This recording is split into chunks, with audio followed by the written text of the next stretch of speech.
fund. 6'5", blue eyes.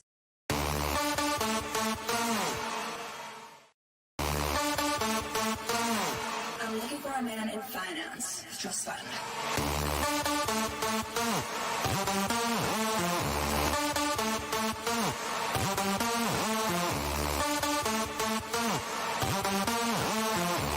I'm looking for a man in finance. Trust fund. 6'5", blue eyes. Finance. Trust fund. 6'5", blue eyes. Looking for a man in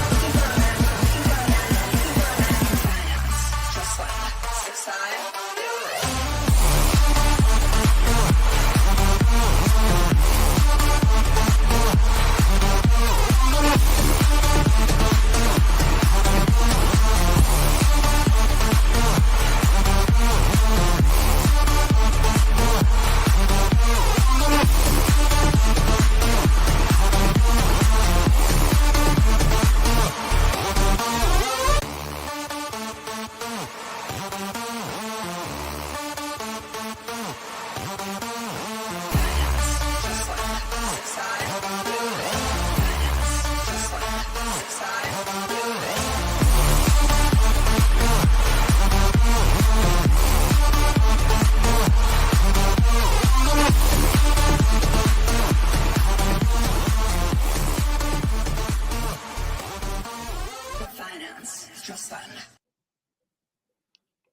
I wanted to keep going. 6'5", blue eyes. Blue eyes.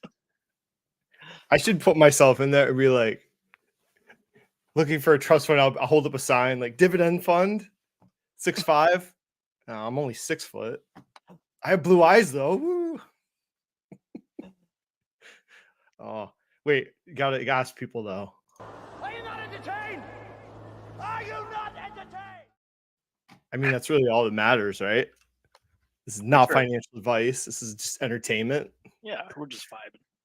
Which is funny with people like, you guys goof off or some other bullshit. All the negativity. It's like, this is just all supposed to be entertainment. Like, and then we throw in some finance stuff.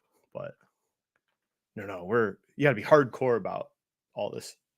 Only learning, only serious all the time, Dan. Only learning. Yeah. Work all day and then be totally serious about this all the time. Yeah. No goofing around. And No. yeah, you must uphold my confirmation bias. So how does it feel? There was a guy, I think it was the last time Capital Mindset, like he viciously, some dude in the comments viciously attacked you. But oh, me?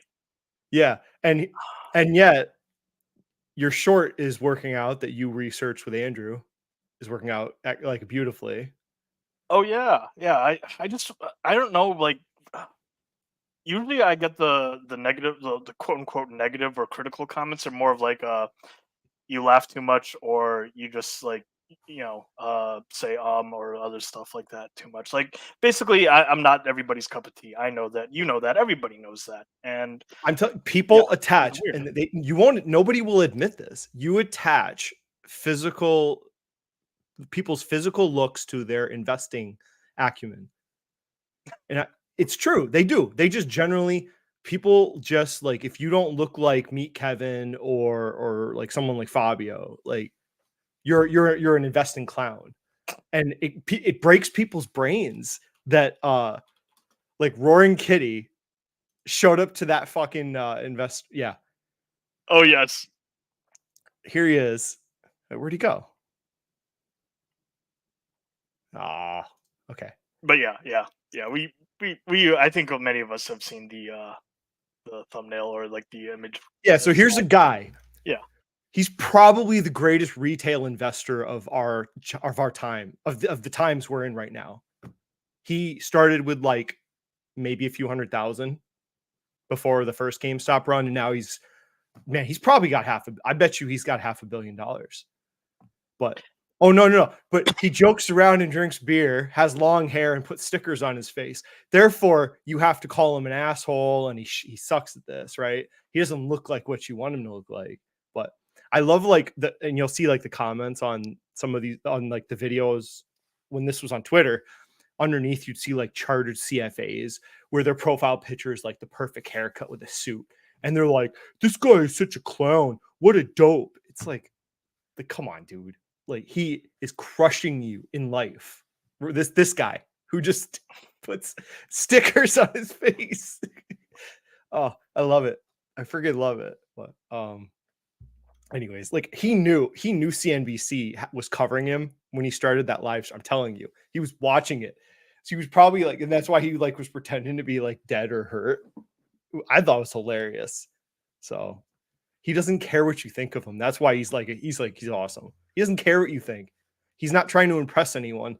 He's just going to casually become a billionaire before we know it. So, but we can go take a course from Meet Kevin, who can't stop losing money. Had $40 million, probably lost at least half of it. But no. He's obviously, because he's so polished looking, got to believe Meet Kevin. Or fucking Tanner, man. Oh, he's such a dork, man. Of course, he's got to be a great investor. Tanner, man. You see him with his glasses. So damn smart. Yeah. So fun. But yeah, I mean, shoot, he has the course that specifically is designed for 10xing. What could possibly go wrong? 10xing. He can't even make money on SoFi. Can he at least make money? And then he can just, I don't even know what you call his course then. At least just call it like Tanner makes money. Like Tanner finally is making some money in the markets. But of course, he's like, since it's a big loss for him that lately, he says like it's not his only position and it's not one of his biggest positions. So he's coping, of course. Like you're telling me it's not one of your biggest positions, but you talk about all the fucking time. So no, he's coping because magically, if it ever does go up to like $15, it'll be one of his biggest positions again, right? The defensiveness. But for people, I'm just killing time for people to come in. So you don't start. It takes like 5 minutes for people to notice or something. No, it's all good. I've noticed one thing though, like one of either it was like his live stream or one of his screenshots where he shared his account being Keith Gill, Roaring Kitty. Yeah. Didn't he have like a healthy amount of money in his his E-Trade account? Just cash. I think he had 120 million before the recent GameStop positioning, but I think 40 million of it was cash. Yeah, like yeah. And he said in his live stream, I believe that's not his only accounts, because people were wondering, well, what's he going to do with all those options that were due on the 20th? I think were they expiring on the 20th? I think, yeah, possibly, yeah. So people were like, well, is he going to buy the stock, right? But then he would have needed like $240 million to execute all the contracts he had. And he's like, well, it's not the only account I have, probably. So, but we found out, I saw it right when I finished work before I went on a bike ride. So apparently somebody with the exact same options dumped a bunch of them today. So everyone can guess who did it. But I thought, I'm like, there's no way he's buying more. I mean, he could buy some, he could execute some of those options. But I think the majority of them, you just sell it. So I've done both. I've had investments where Ford. So I did kind of equal parts stock and options when I was in Ford. And then the options just give you time, right? You get exposure to the stock with less capital for less capital. And then later on, you can pull those decisions out, right? So you could say like, okay, I'm going to buy the stock. It's $4 a share, but I'm going to get some contracts. It's $4. So then I can decide, I can add more data to my, I have time to think about if I want to still buy those stock at $4. It just buys you time. You're paying for time. There you go. So that's probably what he was doing. I don't know. So apparently, yeah, somebody dumped a bunch of them. So I'm sure he'll be a billionaire by next year. So no, anyways. Yeah, billionaire or not, he's certainly doing all right. That guy. Let's see who's here. Wait. Let's see. We got Gian. We're making out the rat race with this one. Yeah. Internet Warrior, what's up, dudes? What's happened to Monster? Ooh, wait. Okay. I was briefly talking to Andrew about this yesterday. So, ooh, it is.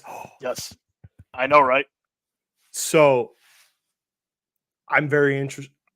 I'm seriously considering bailing on my Pepsi. I've owned Pepsi for like 20 years. Wow. I'm getting to the point. I don't know. I don't see it. There's not. I don't see like a forward path that makes it interesting. My plan kind of was just to liquidate it at some point, put it into the indexes. But this is interesting though, as an alternative idea for that money, because then I don't want to have too many soft drink companies, honestly. But man, if it goes a little more, I mean, he did say there has been weakness in energy drink sales, and it's probably not being reflected in the price yet because they just had the what was it called, the tender offer Yes, just yes, it was a ended. Dutch. So that was tender offer, probably yep. propping recently. That tender offer propped the stock up because you could sell them stock for more than you owned it for. But now that's over. So yeah, this is. I think Jesse said he was looking at 45. So I'm gonna think about it this weekend. But yeah, I agree. I would love to get into this company. I So like 45. I have a watcher on this one that's like low 50s, and I this know keeps going down, and I'm excited. Ford P 45, is please. 28. I think someone said 27 is a historical good forward PE, like as far as a entry, which is funny because AMD is always kind of, if you bounced under 40 PE forward, you buy it and usually did all right. So, well, Paul would need this cut in half, obviously. Obviously. You know, 14, 16 PE for Monster, of course, you know, because we're value investors. Woo! So, poor Paul. People can't be happy with anybody. Yeah. Celsius getting a hit a lot where, yeah. That one was priced pretty darn expensive relative to Yeah, Monster. I know this one was way more expensive. Yeah. When this hit 100, I think it was the first rip of the stock. The people online that owned it, man, when it first ripped up near 100, I'm like, how are you not selling this? Like the first time it ran, I'm like, holy shit, I would bail on it, like, because that would have gotten the price got way ahead of probably whoever bought this, I guarantee, when it got to like $94. So I don't know. Man, yeah. I've never even had this drink. I have no idea. I have not either, but yeah. I'm more interested in Monster. Monster's a brand. Celsius is a drink. So it's not a brand yet. Let's wait till maybe they can get to that stage. I don't know. Do you think he is sorry he did his live stream? Roaring Kitty, Keith Gill. Oh, no. Yeah, because I think he wants to. I think, dude, Keith Gill is amazing. Like, I watched a lot of his content during the original GameStop run, and I was aware of him before with Wall Street Bets. That dude is, I'm telling you, he's the greatest retail investor of our time. Retail investor, okay? Not all time of everybody, but everything's tactical. Just because, like I said, he wore bat, you know, he drank, screwing around, wore stickers on his face. He wants you to think that he's an idiot, which some people fell for it. I think he wants to deceive people and maybe throw people off what he's really doing. I think he's got his full plan of deception with what he's doing. So I would not underestimate that man. So again, people attach appearances to acumen in investing. And it just, I think it's lunacy. It's lunacy. Like, just like, you think meet Kevin because he's well spoken, he dresses nice, has a nice production value. Therefore, that must equate to being a good investor.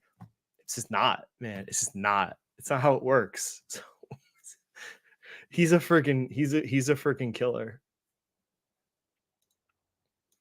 And people are like, oh, he's an idiot for buying GameStop and trusting Ryan Cohen. I'm like, how do we know? We don't know.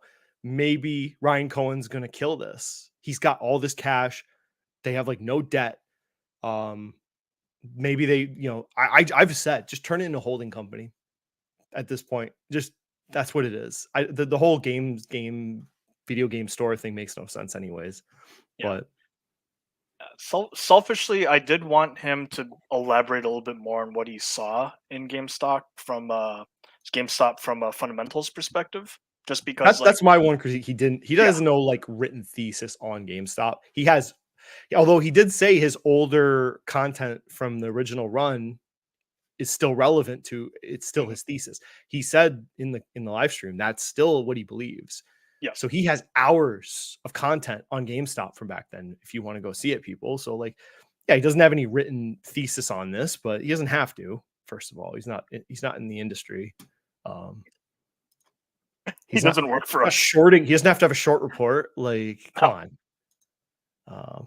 This part of the live is when he joked about E-Trade taking away his account and then playing with the HTML delete position. Dude, That was funny. That one. I love cringe. I love all things that are cringe in my life. Like awkwardness is just hilarious to me. Like it's not like slap your knee funny. That's not, nobody was saying that. It's not like you were on a comedy show, but like the whole cringe of all these professionals caring so much about a guy that just didn't give a shit. I loved it. I had the day off for work kind of to watch it almost, but SoFi, my lo-fi. Yeah, apparently they're all excited because it ran up like 2 cents. So they think that it ran up like 2%. And then the SoFi people are like, oh, this is it. We're there. It's like, okay, whatever. 10x on GNOG calls it 2020 and made 10x a couple days and gambled again and lost it all. Ooh. See, I don't like to roll when I hit big. When I hit big, I bail. And I almost never jump into the next thing because I just feel like I'm going to get bitch slapped by the markets at that point. And I'm making you say, when I left Perion short, like there was nothing else. Like, and everyone else was so excited to jump into the next play. And I'm like, I kind of hit the road for like a month because I really believe if you're going to FOMO or you're going to make mistakes, that's when you make mistakes. Excitement, right? Fear, excitement, whatever. It's all the same. And plus to imply that you always have some interesting play. Dude is just chilling, collecting 5% on 45 million. Like Keith Gill, yeah, he could just put 50 mil in treasuries, do whatever the hell I mean, if he's just living his life like it was before, there you go. He's won in life. Everything else above that is just gravy. So he's just gonna have fun probably. He's enjoying this. I mean, he doesn't sell a course. Like he doesn't sell a course. He doesn't have like crypto coin. I don't know why some people dislike. Like he has not done a lot of things that would make it like that would make him gross of a. I mean, I hope he doesn't. But I'm killing it with SPY Forex leverage. The fuck is what? He's Gillen. Gil, there is no such thing as a Forex ETF. What are you talking about? There's a reason they stop at 3x leverage for ETFs. What is SPY-U? Does it even show up? No, I don't even know what it is. I'm not. I don't see it. But What the hell? yeah, I don't even know what he's talking about. There's good for Gil. What is SPY-U? Is it an ETF? You've corrupted my channel. I don't even know what you're talking about. There's no such thing as SPY-U. According to him, he's killing it. So good for him. Okay. Those passive income. Oh, I was just like, I really want to have. Okay, I don't normally debate. I really want to debate one of these premium farming put sellers.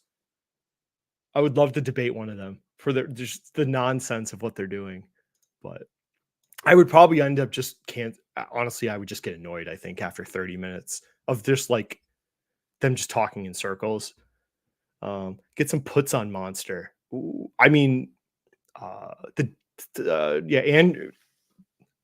I don't want to say it could go down a little more. Yeah. Almost certainly not. Paul wants it at 35, right? Oh my god! Wait, I will buy Monster at $15 a share, expecting a 12% return on my money. Not wrong. Forget the fact that the market has returned, what was it, 12% the last 5 years, 12 or 13%. No. We want a rate of return of 12, which is the market return, technically. So, oh, I don't know. Like if ever Paul Gabriel will talk to me and I could tell him stop being a teacher because you suck at it, I'd be like, you could still do core satellite, like I say. You could still do it. Put like, again, at least 50%. To him, I'd be like, put like 70, 80, 90% of your money in indexes. You can do your stupid value investing fakery with like $1 million. Like, you could still prove to us that it fails if you want to do it. The value just, I feel like I want to attack value investors online more because I see them say stupid shit all the time. These people that wrap themselves in Warren Buffett and value investing as a label, which I covered in a video. It's historically not what value investing is. What they do, almost every one of them that I look at, that is not historically what value investing is. It's this like YouTube version of value investing, like a bastardized version of it, where it's about DCF modeling, and buying companies in like single digit PEs. And basically they all want to talk about any company that nosedives. Like they don't look for companies' futures. Like they just wait for a company to tank. And then they project to see if its cash flows make sense to buy. And that's how you buy like shit like Walgreen Boots Alliance or honestly Intel, or 3M, which has been garbage for a long time. Ooh, did I miss somebody's question? No. Don't Long know if there was one. conservative short Nasdaq is Widowmaker trade of last 2 years. Yeah. Oh yeah. Well, marry him, Dan. Ooh, what does that mean? Uh, I'm not it might be a Keith Gill reference. I'm not sure. We covered. You got the wrong YouTube. I am still married. Pepsi dropped 10% for a small stake in Celsius Wild Market. Oh, did they? Yeah, yeah, Pepsi has a stake in Celsius. Yeah. They're doing distribution for them. I don't know if did they actually sell some? That's what it sounds like. I didn't catch that news. I have like a few. Like I've been worried about Pepsi for a little while. The dividend raises are concerning. It's just, they've been so aggressive. I don't know how they sustain with their operating cash flow. And I guess their answer is other people have asked these questions and they've just said they're in a CapEx phase. They're putting money in the company. Don't worry about it. But that's been going for a few years now and nothing's really changed. Yeah, that doesn't add up. Like you could just have a flat dividend or go with a special dividend like once a year. That would maybe like alleviate some concern, but yeah, Strongman doesn't like Keith Gill. Yeah. I mean, he doesn't like anybody that buys individual stocks, probably. So Chewy has made no money for anyone other than shorts. Didn't Ryan Cohen used to run Chewy? That's correct. I've looked at Ryan Cohen's track record. It's not great. It actually is not very good. So it's like Chamath. Why Ryan Cohen and Chamath have been glorified by retail people, and I don't know why they deserve this credit. Like Ryan Cohen is famous for coming into companies like and kind of running them into the ground to some degree, but he profits. That's the key. He comes in and he's a legend because he makes money for himself. So in that way, yes, he's great at that. He's not good at making money for other people that I've seen. He comes in and like buys stakes in companies the last minute. It pumps a little bit, but then it's still a bad business, right? And then he like bails on it maybe. I always thought this was such a crappy business. I remember during the, everyone was so tempted to buy it because it did have a great run during COVID. Well, people were buying dogs like crazy during COVID and you couldn't leave your house. So huge ownerships in dogs and you can't leave your house. So yeah, Chewy did well. This is like Peloton in a very specific macro environment.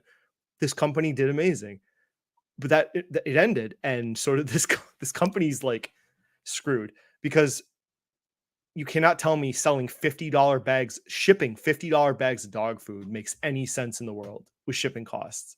Makes no sense. I just don't see how this is a sustainable business.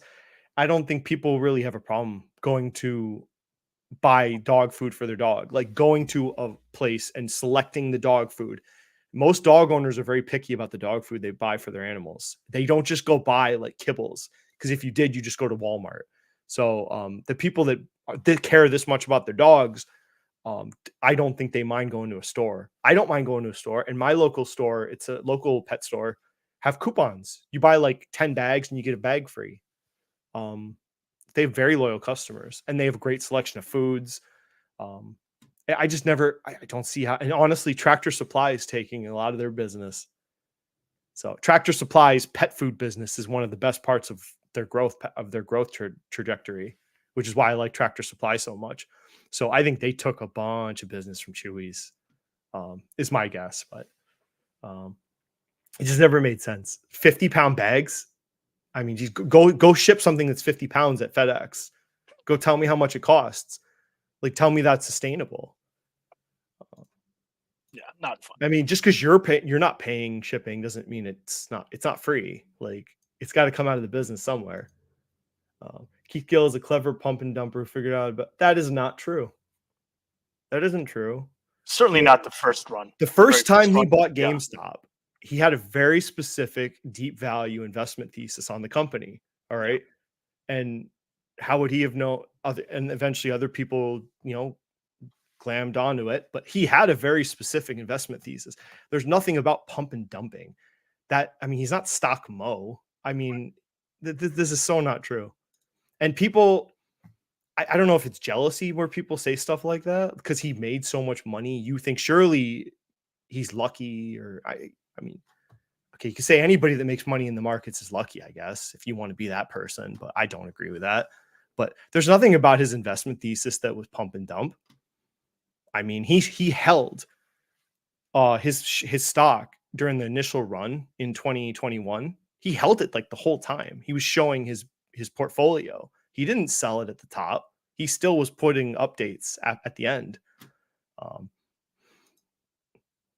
I mean, you want pump and dumpers? You're talking about people like freaking, the SEC has prosecuted a few people that are doing that. A lot of crypto pump and dumpers. They stake their position, then they announce it with a celebrity, and then you see that dump. Like, that's not what this is,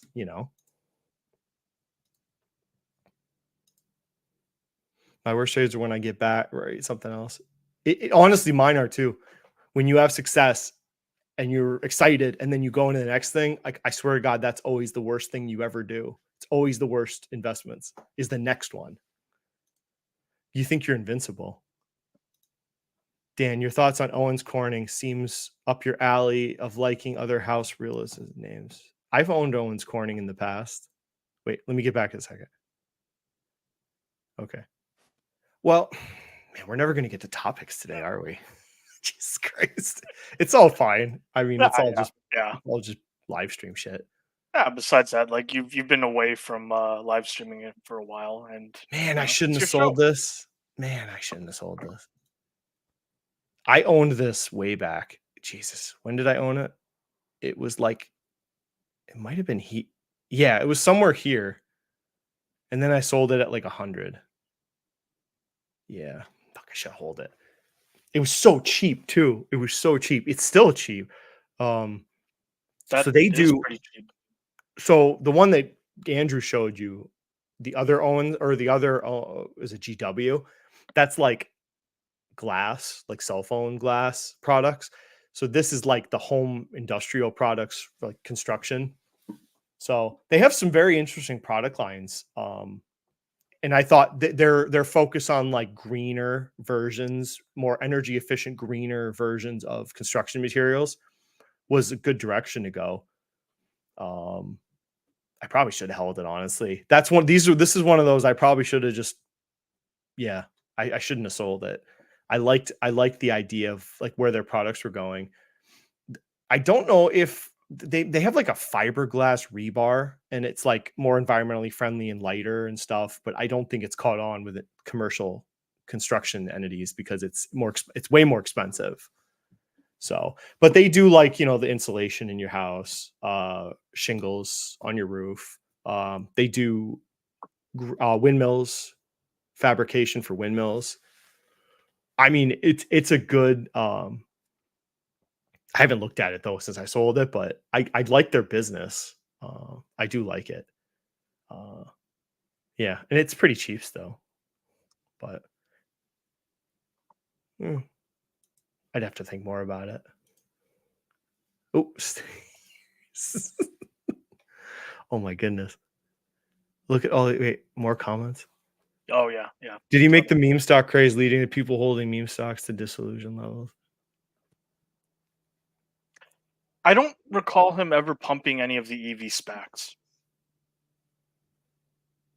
If he's No. referring to Keith Gill. I've never seen him talk about anything other than GameStop. So No.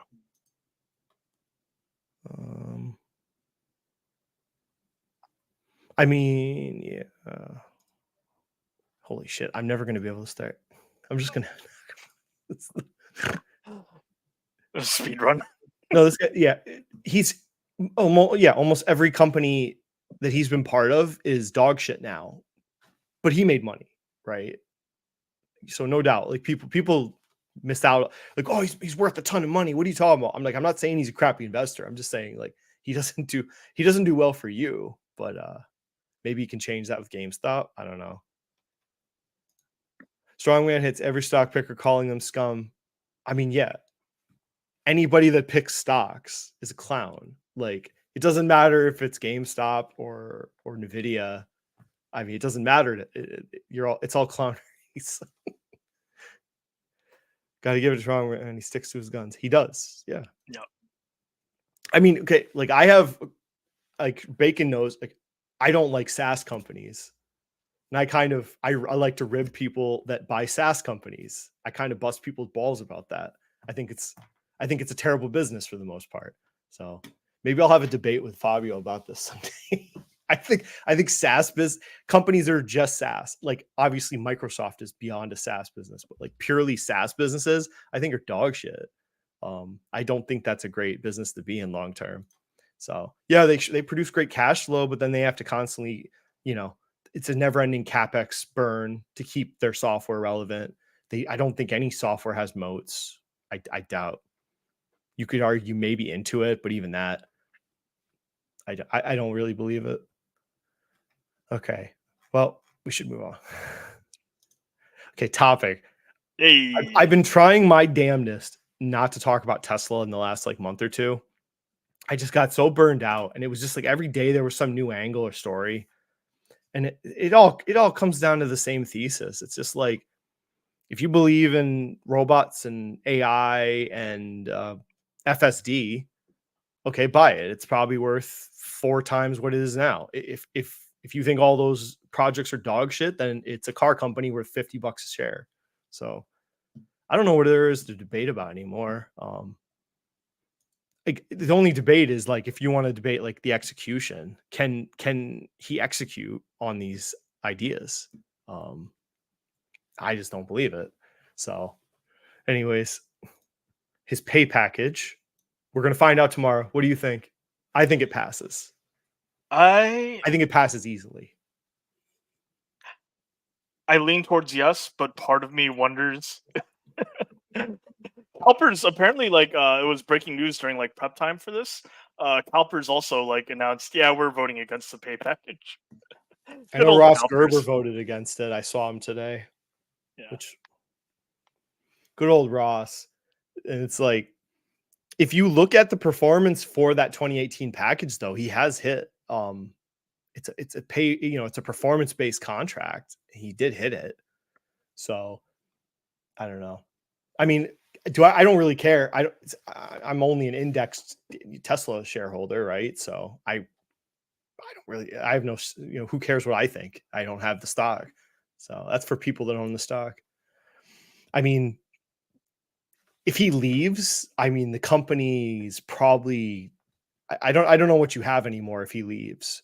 But then here's the problem: if he's not the CEO, he still has a large chunk of shares, and he's still on the board. So I don't envision him ever just leaving completely.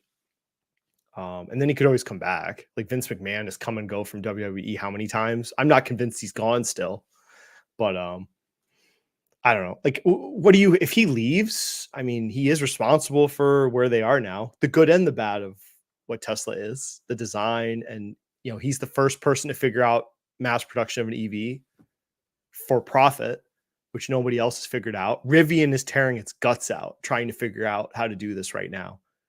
Like, if Rivian can't do it, because if you would say what's the other, Rivian would be the case for another company in America that could make EVs for a profit, and they can't.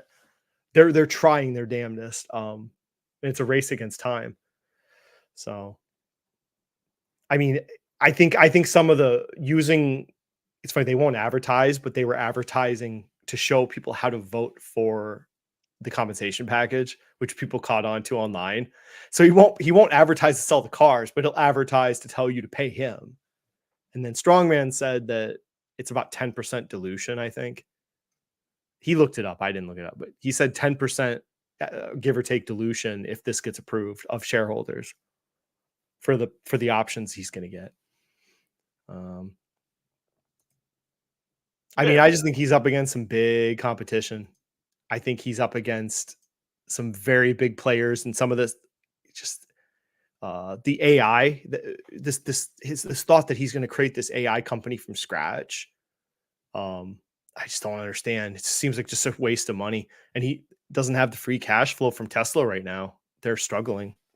So. It's also weird though, because he's advocating for Tesla AI, but also a Twitter AI, because apparently he's had like a recent spat with Apple.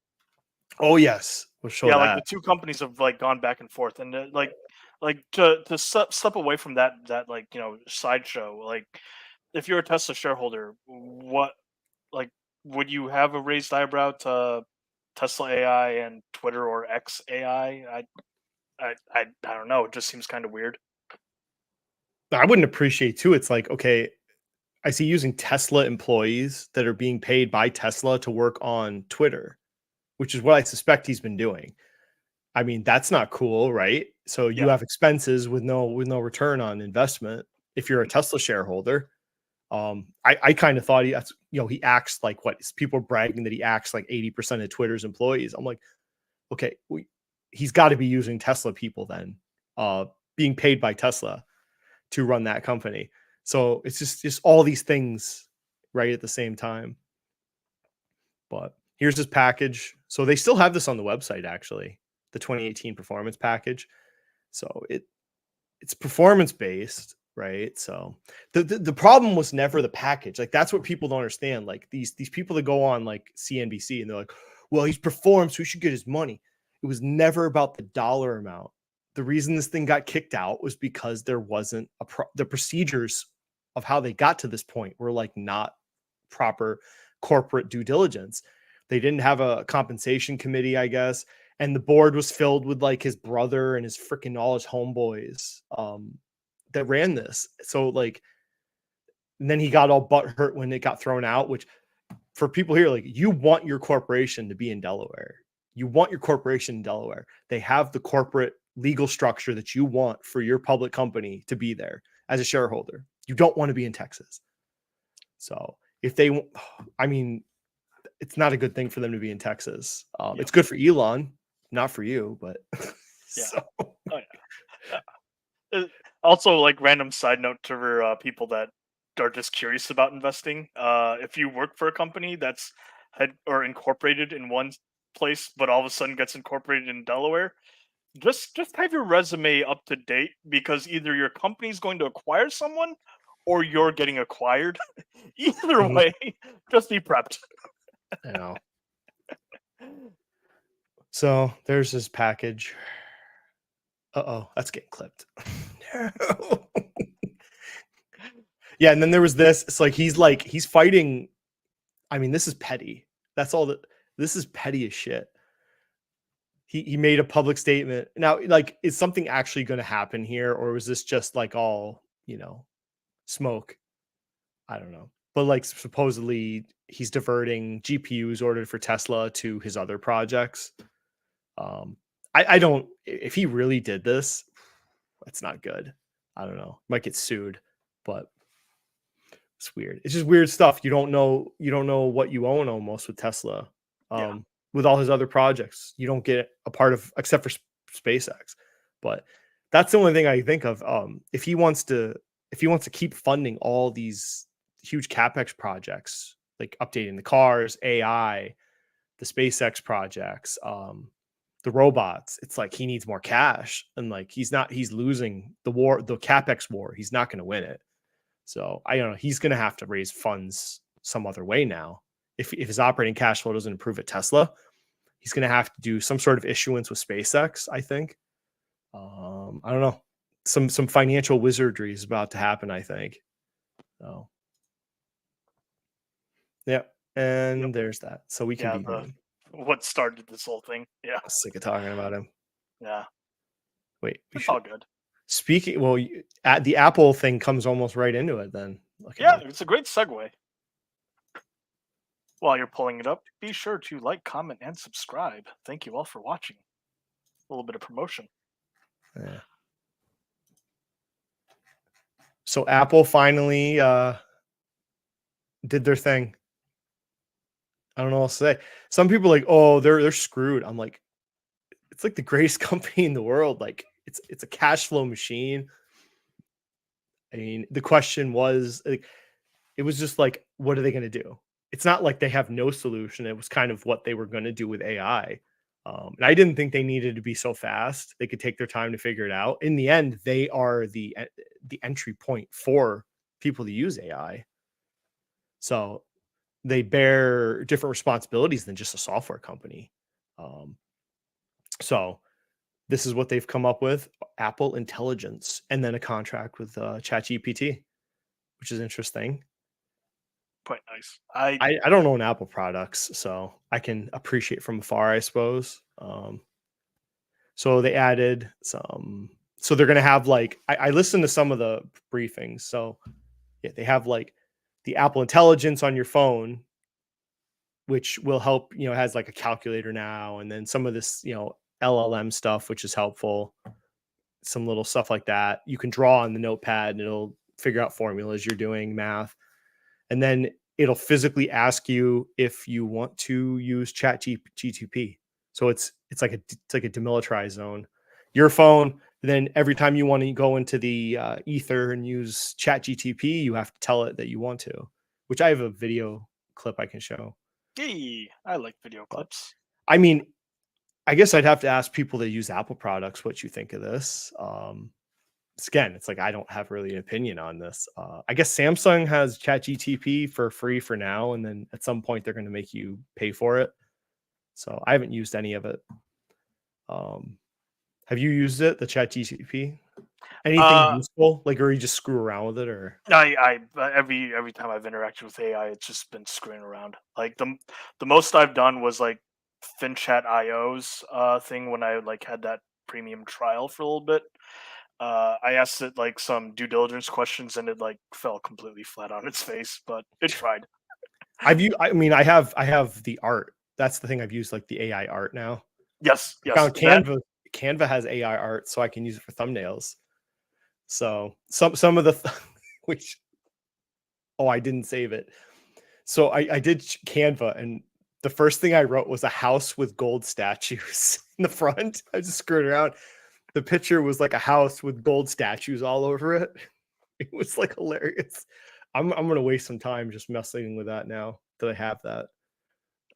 Full and fair disclosure, I've abused Meta's AI thing to generate some thumbnails for Andrew and my channel. It's not great though. I have to hit regenerate like a lot.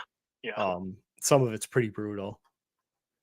So, but I think the thing with Apple has privacy concerns, I think, because they're under litigation for antitrust, and the EU regulators don't really like big cap tech in America at this point. So that has to be coloring their decision on this stuff, trying to protect privacy. Like I don't know, but we'll see. It's like any of this AI. We'll see if it matters. Does it matter? Like Microsoft got the biggest jump at first because it just made sense. Their business model just made sense that they could monetize AI immediately because everything is subscription based. So you're not technically paying directly for it. You're bolting it onto their, whatever they offer you already.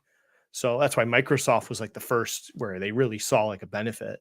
But we'll see. It took a while for people to figure out how to monetize the internet. So we're going to be in that phase for a while. The way they monetize this is going to be different. Like Microsoft got subscriptions, but from what I read, you have to have their newer phone. I think you have to have a iPhone 15 Pro from what I read, not even 15. You have to have the Pro model to run this. So people with the older phones have to upgrade. So they've accelerated their hardware cycle. So maybe people that only buy a new phone every 3 years, maybe it's in year 2, but they want to use this. So they might grab a phone early. So they might see a bump in sales. So that's a good plus for them. Yeah. But some of the features I thought it looked neat. Some of the features they demoed in the video, I watched it at work. The calculator is cool. You can like draw math formulas and it'll solve them for you. So we will see. Yeah, it's a phenomenal Yeah, here company it is. for sure. Yeah. I mean, it's kind of what we said before. Like my wife's my retirement, I've got SPY or SP 500. I've got SCHG. I probably own thousands of dollars of Apple already. Like it's hard for me to, unless it really like 170 wouldn't have been enough if it really went down. But then again, if it was, if this thing crushed 30-40%, I don't think anybody'd buy it. You'd be panicking. Like people started panicking when it was at 170. Like, oh, it's game over for Apple. It's like, chill, guys. Yeah. It's Apple. Be all right. This company, like the only missteps I think that people can be grumpy over is what the headset and Headset's shit. yeah, and the buybacks. But even then though, like it's Apple. Like who cares?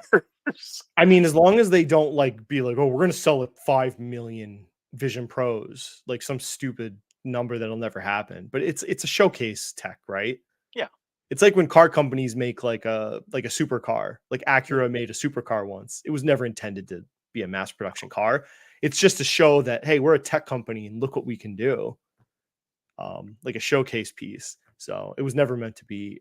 I hope they never envisioned it to be a lot of them out there, but the technology just shows that the company is innovative. I'd get a headache using that damn thing though. Yeah, in my case. What happened to me and Meet Kevin? Kevin tried shorting the video. That didn't turn out well for him, apparently. No. So. Wait. Having success gets cocky makes you want a ballsy moves.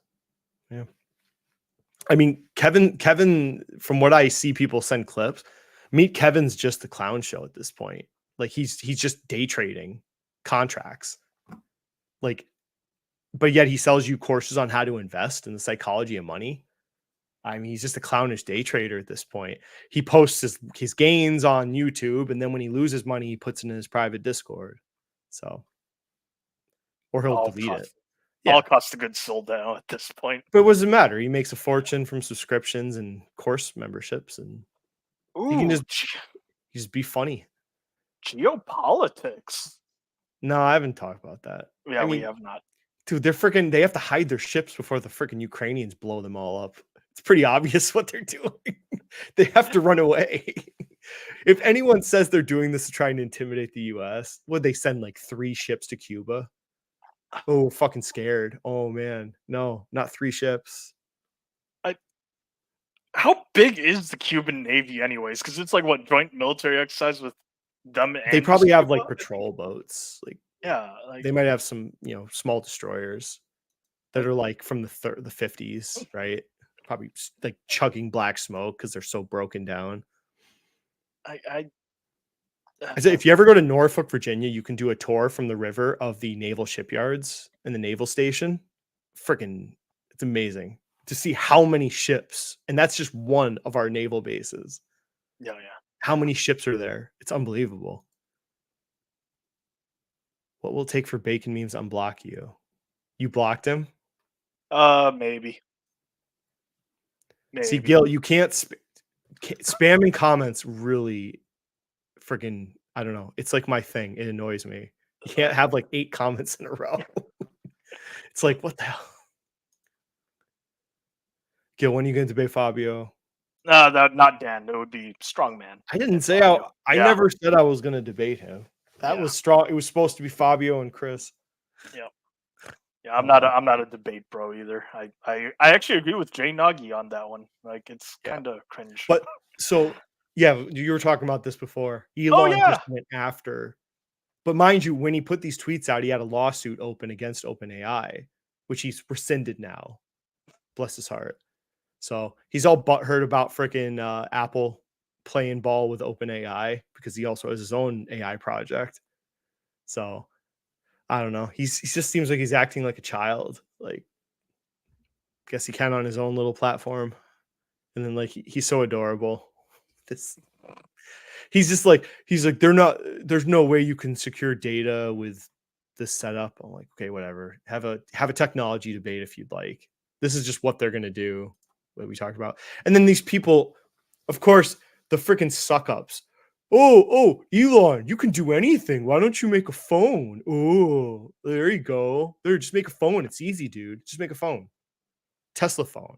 Oh yeah, I'll buy like none. So cool. Honestly, And then I think- I attacked some dude that was commenting about how this would be cool. And I'm like, oh yeah, it's super easy just to build a phone and have people buy it, you know.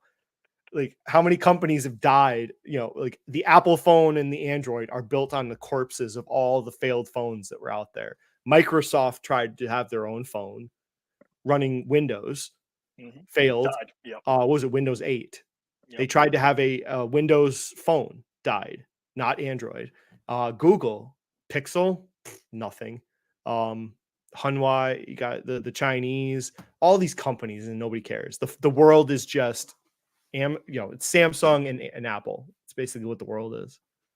Yeah, because BlackBerry actually had the lead at first, and Motorola had some respectable products. And how'd that work out? Yeah, the hilarious thing though is that, and I completely agree with you, I think it would fail. It's just that I would have more comfort trying to model out these cash flows than FSD. Yeah. Pretty much. I mean, they just think, oh, well, surely he can, and it's always the same debate with them. Like, well, look at all the successes he's had. And the guy literally messaged me. He's like, FSD, robots, SpaceX. Look at all the hard projects. A phone's easy. I'm like, okay, making a phone, but then getting mass adoption. Well, good luck. Good luck to you. So, yeah. And by the way, like FSD successful, kind of doubt, seeds of doubt. So, I'll also play this. So, hopefully, I know you can't play Apple. If you play Apple, they will like strike you. Ah, darn. So, but maybe I can play his video. So I was just going to go to the AI versus privacy part. Watch that. One question that's been floating around the internet is what stuff is happening on device versus things that have to go to the cloud. And this has also come up a lot because you might have also heard about Apple partnering specifically with OpenAI to integrate ChatGPT 4.0 into this Apple Intelligence stuff. So it's a big question everyone's wondering. So I got the official answers from Apple. And the answer is basically almost everything happens on device intentionally. And those are from Apple built models. So that should be the fastest stuff that happens. But in the chance that there are things that are too complex or just outside of the area of expertise. So he's talking about the Apple I'm sure people watch this, but the Apple Intelligence will be on your phone. Like it's in your phone. So it's private. Piece of Apple's models, then it can basically go one of two ways. One is it will go to a larger server-based model that's on servers that Apple has built with Apple Silicon using what they call private cloud compute. So basically the info is never stored or sent to Apple. It's still going to have the downsides of having to go off of the device up to the cloud. It might take a bit longer if you're in an area with terrible internet. It might not work at all. I don't think it's exactly. But in the chance that this is like a big complex thing that could benefit from those models, that's what it'll try to do. But the other is when you specifically ask it for something that ChatGPT would be good at. And if that happens, then it will specifically ask you, hey, Is it cool if I Here's the ask prompts. ChatGPT for an answer to this question? And then you can give it a yes or no on the spot. So anytime Yeah, it so wants right to here. do this, whether it's to upload a photo that you're asking something about, or just a complex prompt in general, then this little dialog box pops up and you have to say yes every. You know someone's going to figure out, the first thing someone's going to figure out is how to get past this. Some app or hack to prevent it, so you don't have to click share or continue every time.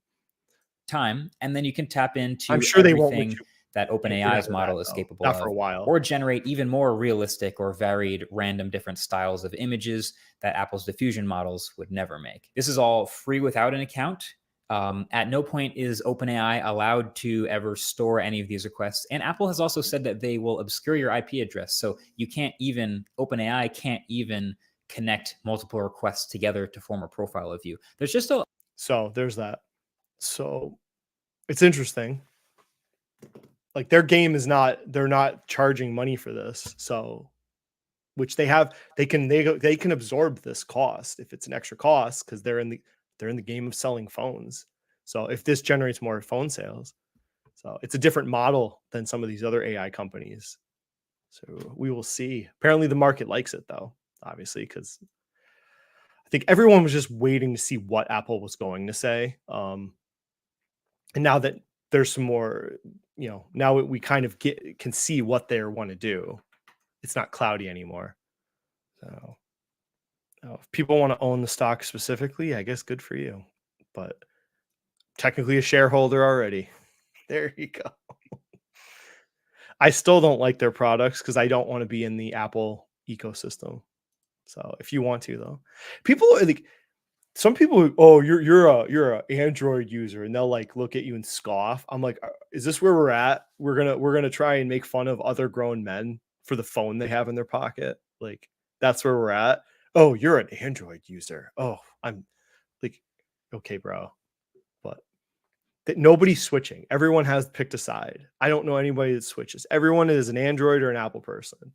You're not switching anymore. So these companies just have to get you to buy phones more often than you're used to. Like, I usually am on a 3-year cycle, give or take. So I don't know about you. I usually just wait till my banking apps stop working. So that's the time, because at some point your first apps to fail will be the banking apps. They won't be able to do the security updates, and then you have to update your phone unless you don't want to use stock and bank update or apps. Oh. Now this was a story you gave me. Yes. I had heard of this, though. Okay. Not like I wasn't aware of this. Did it move the needle to you by any I didn't know chance? Freddie Mac was the one proposed this Yeah. necessarily. I just saw that it was under federal consideration. hmm So where's the, I actually had the proposal. There it is. Yes. You know, it's funny. I use Federal Register every day. Oh, really? This is where you would get federal regulations. Actually, the reason you can't, and I always tell my auditors, like, you don't print this, you don't download it, you just go to the website, because the feds update regulations on the Federal Register all the time. And they don't tell you. You have to go to the bottom to see, like, when they update it. They don't tell the states when they update regulations. Just one day you look at it and you're like, wait, why is that different? But it's a good website tool. So it was out for public consideration. So what are they considering? You can. Yes. So, as many of us probably know, Freddie and Fannie are pretty regulated. But they've announced a proposal for them to offer existing customers second mortgages. The thought is, homeowners have built up a fair amount of equity, and this is a way for them to get a relatively low-ish interest rate to have more cash, have a loan extended to them. Now, obviously this is just a proposal, and politicians have uh, kind of picked their sides. It's interesting also to see that banks have harumphed many harumphs, whereas credit unions have agreed. Mm. Yeah, so it's there. There's some weird dynamics here. I just wanted to bring this up as does this move the needle? Does this matter? Assuming it does go through, and what sort of like timeline would we envision if this thing were to go through? So for people that don't own houses, I guess. So Yes. I'm so you have your mortgage. Mhm. So the dilemma is, I guess, theoretically, let's say John Smith bought a house for $200,000 in 2018 at 3% mortgage. So cool. Now his house is worth 400. Let's say it doubles. It's worth 400,000. Say his mortgage is only is down to 170 now. So now, like you said, say he needs money. He wants to access the equity in his house. What does he do? He can historically, and say he has a federal loan, let's say. So his options are, you can do a cash out refinance where you refinance the mortgage, you still have one mortgage, and they give you cash in the deal. I've actually explored this one once in the past, like long ago, just to see how. I never even heard of it. So I asked my banker how it worked. The problem is cash out refinances kill you in fees. Kill you. I got quoted like $14,000 in fees and taxes to do a cash out refinance. And for the one I looked at briefly. So it's extremely expensive to do a cash out refinance. And the guy told me, he's like, it only makes sense if you're basically like, if you almost own the house outright. So it's almost, think of it like a reverse mortgage type idea. Honestly, it's more like a reverse mortgage. So, and then the other option is a home equity line. So now they're saying, well, you have to go to a bank to get a home equity line. You can't go through a federal program. So you have to go to like a traditional bank path. Like I have a HELOC just sitting, right, for emergencies. And it's it's not government backed. It's just through a local community bank near me. So they want to make these government backed now, which I Yeah. get it, because then people have more options, I guess they would argue, and they could access, like, yeah, you have this 3% mortgage. You'd be crazy to refi cash out, do a cash out, and now you're going to pay 7. You're going to ruin your life. Like, so they're saying with the huge increase in house values, government backed HELOCs, but then HELOCs aren't necessarily used for house stuff. It's a HELOC. You can do whatever the hell you want with it. So now you're going to have government-backed housing loans where people can use them to go buy cars or go do Vegas trips. There's no HELOC. They just give you the money. Do what the hell you want with it after. There are certain HELOCs that are construction specific, where the bank can do that, specific parameters where it's a HELOC based on construction, but then you have to show what you want to get done, give them the approval, and then they will give you that money. So they could craft this where it would be a government specific HELOC that had to be used on house, like renovations to your house. Like, I think that would make sense. Like, say you buy your house with one government backed loan, but you want to do major renovations to stay in your house, add a second floor, addition on the back. You could get a government approved or bank approved just for that project, and then they could pay the contractor directly. But just a regular HELOC, government back, would be great. That's fucking crazy. It's crazy. You could go do a trip to Hawaii on that money, and then come home and just walk away from the house. Like, oh, I could see it going bad. But there's been a lot of responses. Like you said, I saw responses that like it. I saw responses you sent. There was a letter, America's Credit Union. Yes. Let's see, what do they say? We advocate to allow the industry effectively meet the needs. Okay, so they liked it. Yes. Interesting. Man, I don't know what to think. I think it would have to be very specific parameters of a HELOC to be acceptable. I think that it's only for house improvements.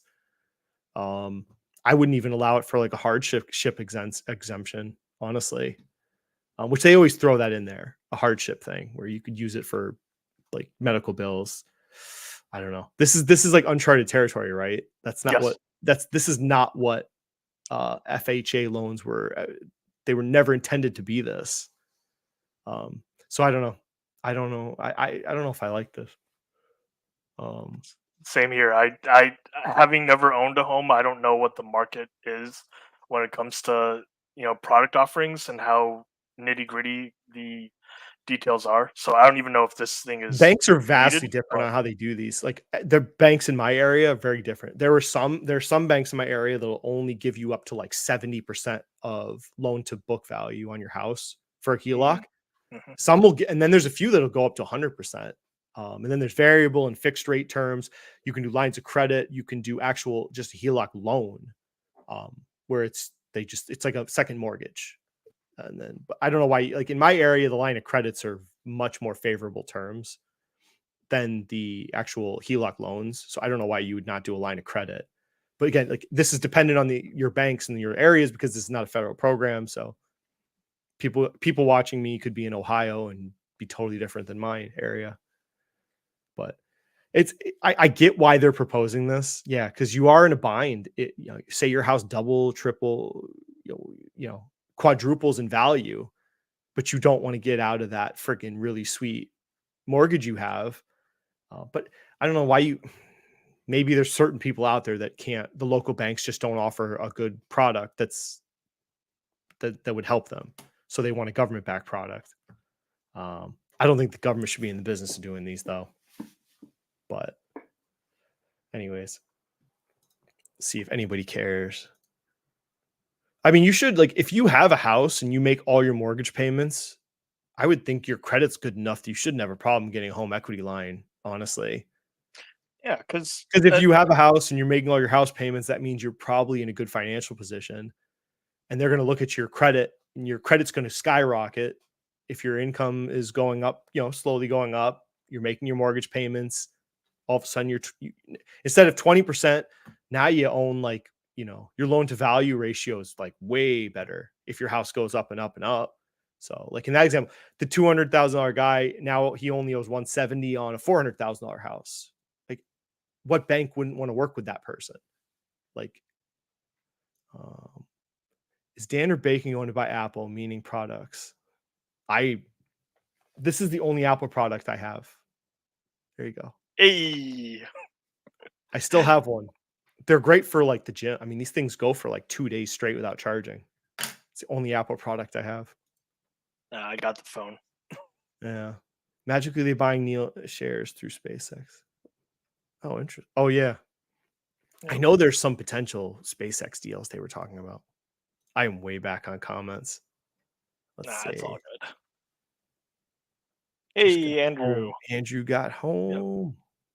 Good old co-host. Sony has a phone. Oh, yeah, that's right. How's that doing? Not very. None of them have done well. Oh, let's see. No other comments. Okay. This was interesting. Housing report, because I'm still very interested in housing as a thesis, which I want to think about Owens Corning again now that someone brought it up again. Yeah. But you see realtor.com, you can see active house listings are looking up. So I know this might be a little tough to focus on. So you got last year's this pink line, and then the year before was yellow. So you can see we are trending very nicely as far as listings, active listings on realtor.com. So improvement. Things are getting better the further away we get from COVID. And then, same thing. Improving listings, pending listing count. Nah. So newly listed homes. So you can see last year was this pink line. So we're up from last year. Not crazy up, but yeah. This is an interesting chart. Days on the market for listings. I don't necessarily put a lot of emphasis into this. Like, I think some areas might just take the average house just might be on the market longer. But it's funny. You notice how they all trend into the summer and then they go back up, which is kind of interesting. It's like repeated year after year. It's the same trend. So again, this one kind of similar to last year. Median listing price. I mean, look at the friggin' prices just keep going up. You look at that. Up. That's why I tell people, like, oh, I'm going to wait till houses go down in value to buy my house. I'm like, how do you know how? Look at this chart. Tell me when houses go down. Like, Nope, nope, nope, nope. Like the answer to me is as soon as you want to buy a house, go buy a house. And if you can't afford your dream house, tough shit. Nobody said you had to get your forever house right away. So I Yeah. don't buy your house for 10 years. I guess that's a better metric for people. If you're in your 20s or early 30s, think of it. Can I live in this house for 10 years? Because my first house, I lived in it for 7. And then I got the house I wanted. But I couldn't have gone to this house first, though. No way. I couldn't have afforded it. So I think things are looking, again, it's like gradually getting better in housing. There's nothing monumental about this. Like it's creeping up. I guess they're saying only one rate reduction now. JPOW, that mother. Oh yeah. Only one. And they're projecting 4 or 5 next year, which they predicted 4 this year. Look where we're at, 1. So they still are. Actually, that's the next topic. Maybe we should just go to it. So Yeah. Might as well. the Yeah, last topic. Or no, 2 more. 2 more. Yeah, going long. For the people that say it's too long, it's like I don't really care, but I should put timestamps. That's why I have topics. I will put timestamps. So Bureau of Labor Statistics, we can go. We're at 4%. So the things that would make them lower interest rates, we know, are increasing unemployment rate combined with lower CPI data, right? So it's actually working. As people that want to make fun of JPOW, like it is working. The tools they have used are starting to trend in the right direction. I mean, you don't want to see unemployment go up, but that's the whole point of this. You want more unemployment, so not so many people are buying stuff, raising the price. But 4% is still historically freaking good. Yes. Yeah. Like you don't start getting into recession territory to me until you get over 5. But in a normal economy, under 5 is good. Under 5 is great. Like it's when you get over 5, it starts getting a little hairy. That then your Great Recession got up to I think 7 or 8, but we're far away from that. And then here is sticky icky. So I mean, it's coming down. You can see we're not there yet. They still kept saying 2%. So we can hear him. Do you want to hear him talk? If you want. Yeah. Okay, give me a second. Let's hear if he clears his throat. Let's go to what JPOW said today.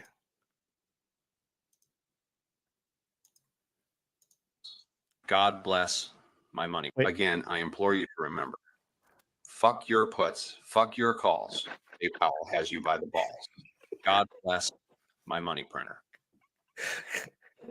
I got you. I got all of you. Okay, I have the real one. Screw you all. I'm having fun. All right. This is the real one, I swear. Or is it the real one? I don't know. Yeah. All right, let me get my note.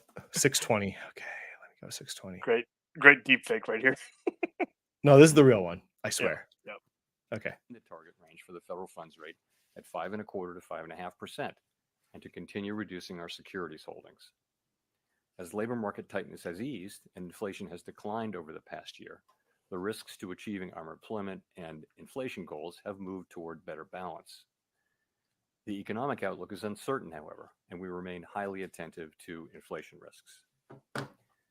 We've stated that we do not expect it will be appropriate to reduce the target range for the federal funds rate until we have gained greater confidence that inflation is moving sustainably toward 2%.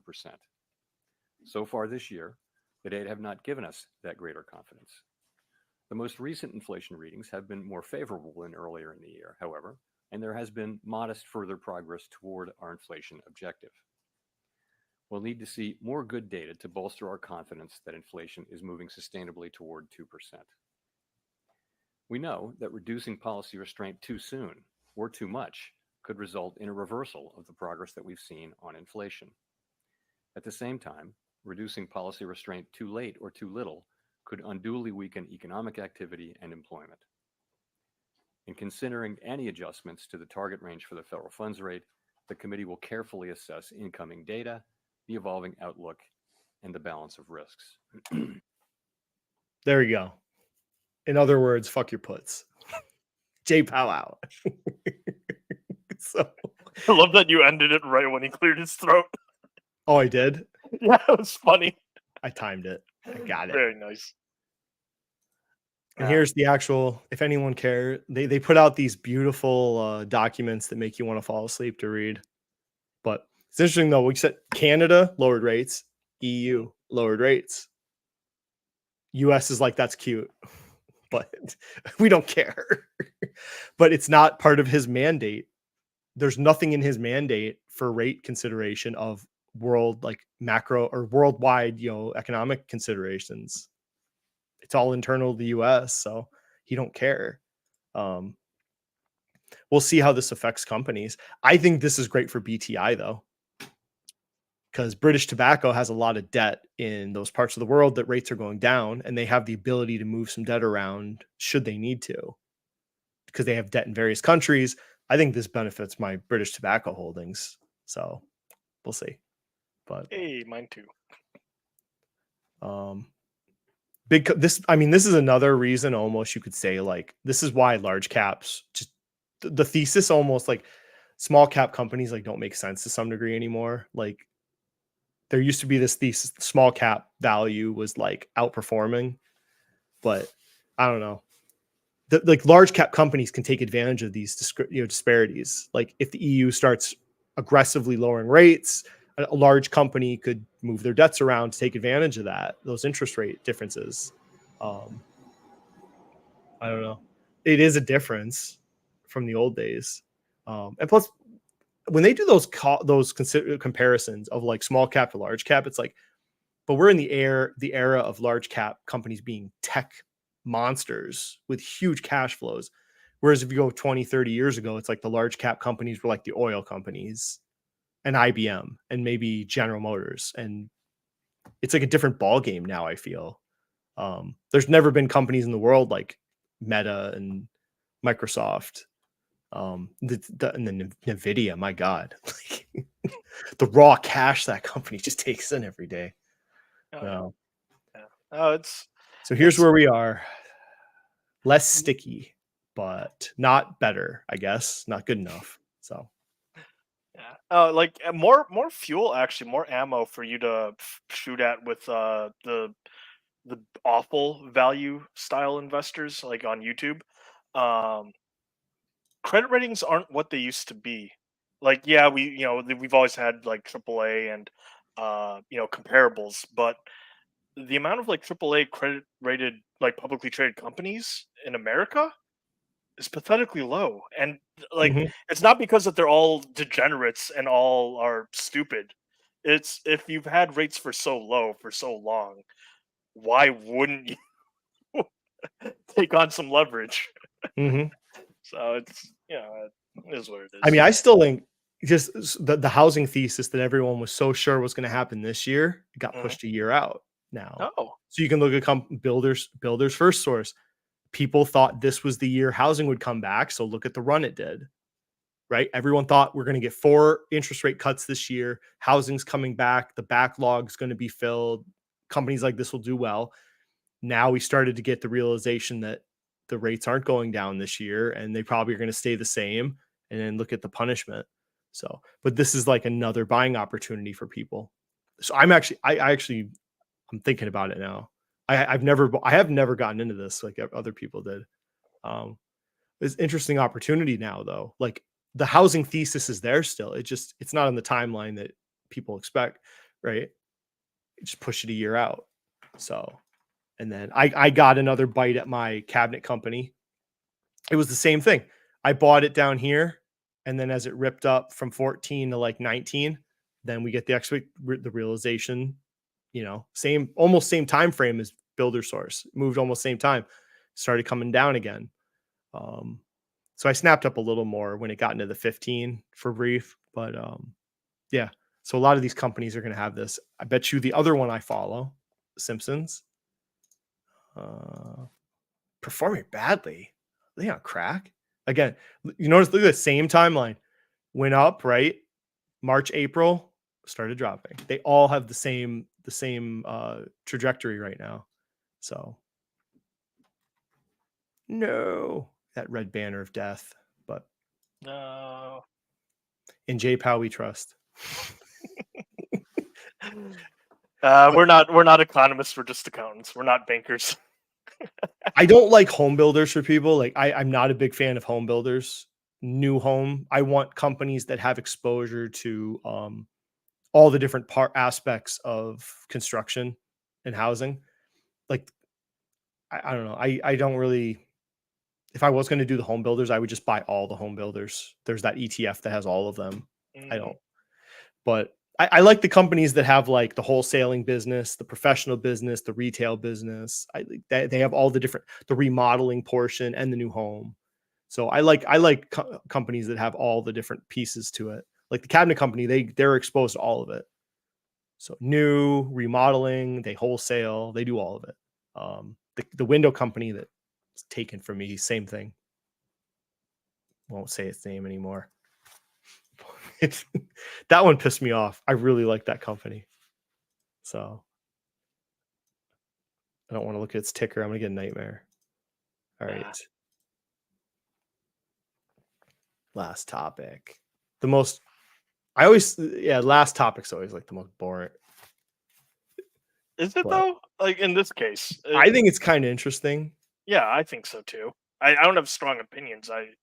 It's just something we've noticed. It's like yes, the oil companies are just buying up each other like crazy right now. So this is wild. But if you're going to allow Microsoft to buy Activision, how can you say no to any of these deals? Because all these deals are tiny compared to that. And then the first one they let through, and then it opened the floodgates when they let Exxon buy Pioneer. All of them now are like, well, we might as well buy up somebody because it's obvious. How could you say no to our deal when you let Exxon buy Pioneer, which is probably the biggest of all these deals? But you've got all these oil and gas companies buying up each other. It's not really hard to figure out why, though. If I go, here's crude oil. Last fall, remember, it almost got to $100 a barrel. So, they were all flush with cash from last year during the Ukraine war, right? Oil prices started to go up. So they were making bank friggin' late summer, early fall. And then it dropped now. We're down to like more normal levels in the 70s. But most of the companies I'm aware of, they make profit at like $30 a barrel. I think like $35 a barrel is their cost. So, you imagine it gets to 100, they are just flush with cash. So then what do they do with the cash? They just friggin' start buying up companies. Start devouring each other. Matador buying, was it Strategic Bolt-On? That was the new one. Yeah, it's something from, I want to say like private equity. Amber Dev. Okay. Yeah. In the Delaware Basin. Then you have Chevron that bought Hess, $53 billion. Crazy. ConocoPhillips buying Marathon. Well, none of these have gone through yet. The only one that has is Exxon. Yeah. They want to buy them at $20 billion. But this sounds like a lot, but it's like, this is like nothing compared to tech companies, right? Tech company acquisitions are way bigger than these. These used to be the biggest acquisitions. So, and if we look, so I'm like, okay, so now we're like, everyone's buying everyone, but what's left? Is anybody else left to get gobbled up that we can make some money on a merger, an M&A? So Permian Basin, a lot of these deals are Permian Basin because that's like the sweet oil. That's the one you want. So who's got the oil rights there? Oxy, Pioneer, which already got bought. This one was interesting. Apache. I might go look at this one. Apache. So I looked at it. It's like a $10 billion oil company. So it seems like prime pickings for somebody. Yeah. So I'm going to look into that a bit. Maybe there's some arbitrage there. Conoco obviously just bought somebody. Exxon did. I don't know what Windsor is. So there's those. Then we've got. Then this is the operators. So this was the producers. Now this is top 10 operators. So Pioneer, this is mine. I own stock in this. EOG. Yeah. Yeah. I would be I swear to God, if this gets bought, I swear to God, dude, I can't take any more companies getting bought from me. It happened. I'm the last few years. It's like people are like, well, don't you want them to get bought? I'm like, not really. I buy a company because I like them. I don't want someone to buy them. But not to be tinfoil hat guy, but it kind of bugs me. are we sure that your broker isn't like reaching out to some investment bankers? That container company, that was going to be my BTI. I was going to put over $100,000 in that container company eventually. I was trying to figure out how much stock and preferred stock I wanted to get in it.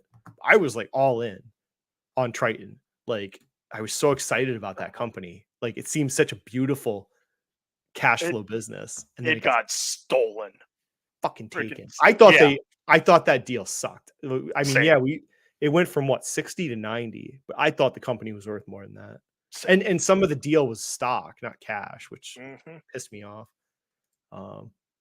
I don't know who else could get bought up though. Diamondback is they're a big player. I don't know. Yeah. And everyone's kind of bought someone already. I don't know who else would be left to buy someone. Yeah, I don't know. It is interesting though. They're all buying up all the companies. So Devon, Chevron. The Apache one I'm kind of curious to look at because it's smaller. So I'm wondering if they have some interesting assets that could get bought up by a big company. So because Diamondback's a big company, they could make a move on somebody, but they're operators. Okay. Occidental like seemed like such a good investment thesis. I know Fabio and me talked about it, but it's like Berkshire has a crap load of shares, which is keeping the float down. And then like there were all these positive signs with it. And it's just like the stock's been such a dumpster fire. It's just gone nothing. It's been $60 like for years now, I think. So I don't know. Yeah, from like I think we were talking about it back here, and it's just kind of floating around this narrow track. I don't know. But I don't think how could someone buy them out though? Because Berkshire owns such a huge stake. I don't know if someone would have the ammo to buy this outright. Probably not. But would they buy something? But then that's not necessarily good. You want to be the one bought if you're going to buy for an arbitrage. Yeah. Usually the ones that buy get kind of punished short term. It would be interesting if Oxy got bought out though, like someone basically buying out Berkshire. Like, that's. I'm gonna look at some of the smaller 10 billion-ish players in the Permian Basin. I'm gonna see if there's anything there to maybe hold for getting bought out because you usually get a pretty good premium when someone buys you out. You could get 15-20% premium. So I think these all should be allowed. I mean, honestly, fucking tech companies are $3 trillion. Are we really going to worry about Exxon? I mean, at this point, who cares? These are not the biggest companies in the world, not even close anymore, except for maybe Exxon and Chevron, right? So let them buy each other up. Who cares? Yeah, because like all the basins we're talking about are Texas. And my oil company in China is $13 a barrel. Damn. So they make profit at $13. Wait, okay, wait. What are they producing? Is it shale? What kind of oil are they producing in China? Yeah. Or is it in the are they drilling in the ocean? That's probably what it is. I've been on Chinese rig, never again. No. Wait, maybe he answered here. Deep offshore. Oh, okay. Deep offshore. Yeah, I'm sure offshore is probably more expensive to produce. So don't you think it's happening because the market punished Chevron for doing massive buyback and no one's going to reward those companies for doing? Yeah. Sadly. Because a lot of these oil companies were buying back massive amounts of stock, and I don't think they got much of the return was kind of meh on some of it. Yeah. But that was my thought. I'm like, because my first, when I saw all these mergers, I'm like, well, why are they were flush with cash like 2 years ago? Why didn't they do it then when they could have got cheap debt to do these buyouts? But it makes sense though, because like last year, oil did to some degree. I mean, this isn't the whole reason, but like, yeah, oil got up for a while for almost $100, thanks to the Ukrainian-Russian war. So what are you going to do with that cash? So instead of buying the shares back, they're going out and buying each other at this point.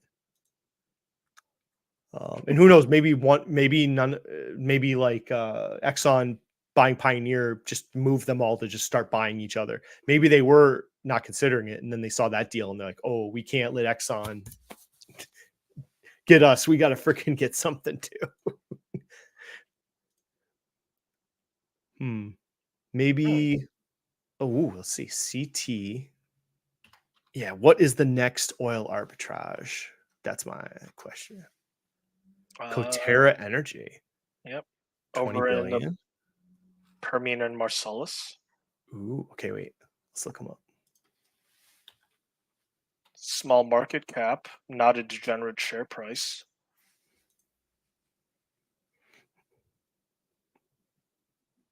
Dex, are you trying to use this as your exit liquidity? He's already in it. he's been chilling and vibing. Why is this website taking so long? It's like a virus. Okay, our portfolio. Where are they located? So who's left to buy? Conoco bought so many, Chevron, Exxon. Who else? I mean, Diamondback maybe, or the one I run. EOG's pretty flush with cash too. Okay, well that's good. They're in the Permian Basin.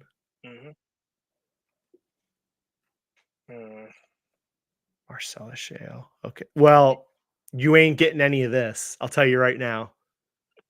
There is zero chance you're going to have fracking in New York. It's just not happening. So you can only get, you're going to maybe get the Pennsylvania. All right, I'm going to put this one down. West Virginia.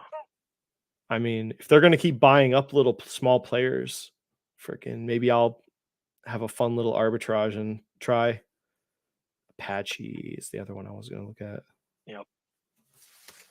Yeah. Like a 10, 20 billion player. I have to see what kind of rights they have in those areas. See if it's, I don't know. The Anadarko Basin. Interesting. Yep. Okay. Yeah. Aren't you glad you don't have to do this for a living? Yeah. Respect these people because I don't want to fucking do this. Nope. I am not made to be a manual labor. The Army, I did pool construction for 2 years. That was enough for me. No. Oh, I'm gonna look in it. Oh, they have an ESG page. Yay! What possibly could they have for ESG? Is it just a blank page to say they have it? Let's see. It's gonna be like, look at our diverse management team and board. I mean, I guess they might use more environmentally friendly fracking methods. I don't know what else you would say. We drill for oil, baby. Sweet crude. Okay, this is all bullshit. Wait, sustainability report? Oh man. What a bunch of crock this is. Look at wait. Look at this person. Is that it? That's Karen CEO. Let's go. Is that a woman? Okay, Thomas. Oh, interesting. Maybe this is the next one to get bought. I'll think about it. Oil ain't going nowhere. I don't think people realize, yeah, oil is so pivotal to so many different products in the world. It's not just for gas. Like a lot of products and chemicals, there's no substitute for them. Oil's going to be with us the rest of my life. So hate to break it to these environmental warriors, but there's ways we can mitigate the pollution from these, carbon capture and the smokestacks and stuff. So, and the bigger companies, see, this I don't mind the mergers because the bigger gas companies will have the capital to develop these greener methods of operating. So I think I think the government should be fully on board, to me, letting these companies merge. I think. Yeah. So I think that, in an ideal world, they should have better, assets to like develop these. We can all be hopeful. Chesapeake bullets. Wait for the drop. Look at big service companies, HAL, SLB, and look Good at old Chevron, HAL. XOM profit when everyone realizes the world still needs oil. That's what I've never been out of oil. Some people say, get in and out. I've always had at least one or two oil companies. Yeah, when the world realized, we still need this EV future ain't happening for like 20, 30 years, not 5 years. Oh, interesting. A lot of oil people I feel are watching right now. They like you because you're an accountant who cares about oil. Black gold. Well, that was the first, when I started my channel, like all the sound effects, and it was a bunch of There Will Be Blood clips. Great movie. I Phenomenal love it. movie. It's one of my favorite movies. I Same. haven't watched it in a while, but I love that movie. I'm an oil man. Oil is the greatest thing to happen to humanity. No tech would have happened to make your BS ESG stuff. I mean, seriously, Honestly, this pen, like plastic, right? I Mhm. mean, this is a foam pad. I mean, there's oil and everything here. Yeah. Everything Better that or you for touch, worse, it's- plastics and foams are probably oil based. So Yeah. you drive to work on tires and the road. There's oil in all of that stuff. Natural rubber without additives you couldn't use it for a car. So No, these days especially, like hell no. black gold. Oh my Hell, God. so much medical equipment is hardened like plastics from refined oil products. So it's like the big YouTubers would never buy oil companies because they're all tech dorks for the most part. They couldn't fathom buying this. So anyways, that is the end of topics. Wait, I want to meet Kevin. Did he say he shorted? I don't know.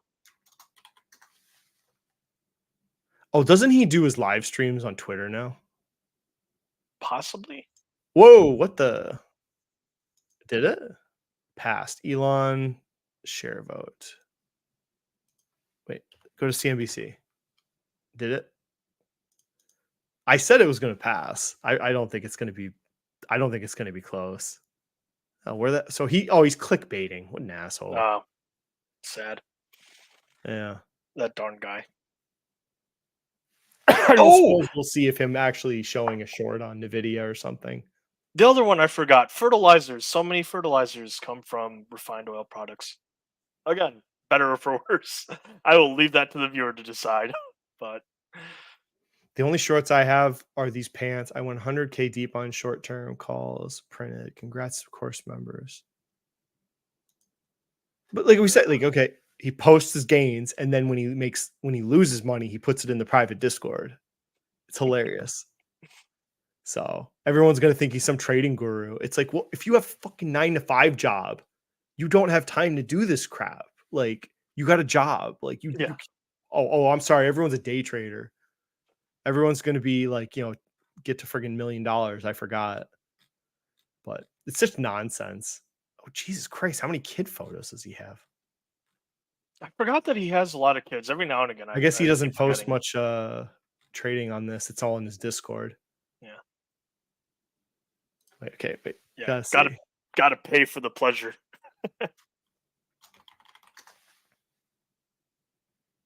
My favorite YouTuber. Oh no. I saw so their spiel now, the SoFi people, is can they deliver on their massive projections in 2026? This is their talking point. I've seen multiple channels talk about this. 2026 now is what they're talking about. I was like, they're all like, well, if they hit what they project in 2026, the stock, and then they will run models on it. I'm like, it's not how you fucking invest. I mean, I really, of all the companies, man, if SoFi went to $20, swear to God. I mean, it very well could though, but the foundation that it's built on, if it did go to $20, there's nothing there. Like, hilarious. Would you say we're in a bull market? Certainly not a bear market right now when it comes to stocks. Yes. This is a bull market. Yeah, like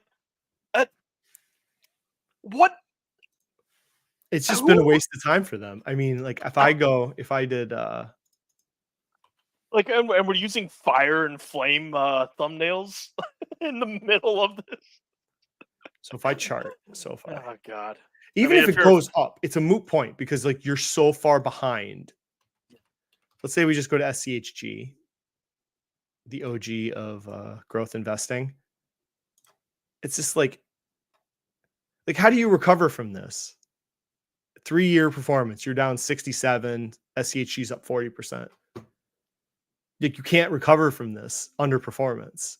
Like SoFi could double, it doesn't matter. It's just crazy underperformance. Go back a year, 22 down, SCHG's up 36%. You are so far behind holding this bag of dog shit. But then they don't care if it goes up. They're geniuses.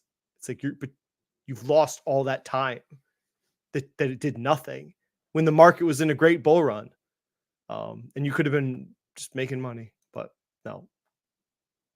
But they'll celebrate anyways, right?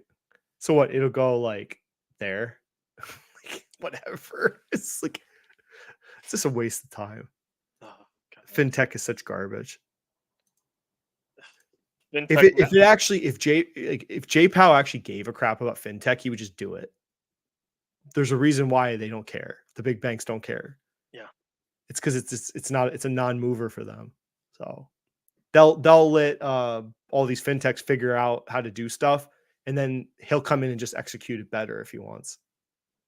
But there's nothing there, so it's like, why would he even bother? If management hits their goals. thanks, Andrew. This is literally what they're talking about lately. I guess they're like looking at 2026 SoFi goals, and they're projecting to go from making like 2 pennies earnings per share up to like 80 cents earnings per share, some dog shit like that.